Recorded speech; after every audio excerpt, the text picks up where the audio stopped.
Amigos, apenas separado de vosotros por un tabique, no Afonso Vázquez Monxardín, que daquela fora o promotor un pouco do arquivo sonoro, mercé as viaxes pois que se facían a Bos Aires, pois acabou, digamos, batendo con este documento, non? Con este documento sonoro que fora un pouco preservado pois a partir, digamos, da custodia de Tacholas, do famoso actor galego que de alguma forma é un amigo de Castelao e da súa familia, non? Entón foi aí cando se puido recuperar e de alguma forma traer de novo para Galicia, non?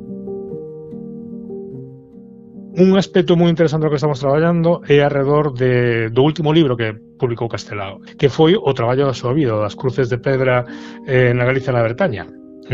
Entón, este libro, a todo correr, os galegos de Bos Aires o editaron prácticamente días en prelos, en dormir, para que Castelao pudiera ter os primeiros exemplares antes de morrer e os pudiera asinar. Nós temos un deles no Consello. Entón, o que imos facer vai ser unha cousa bastante interesante, xeolocalizando, comparando, abrindo unha especie de fiesta virtual entre a Bretaña e Galicia, localizando todos aqueles cruceiros que Castelao nos que Castelao atopaba semellanzas entre sí.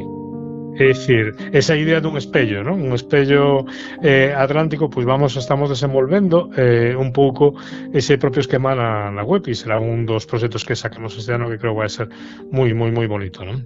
A Ferida Aberta no 36, un podcast de Nuria López.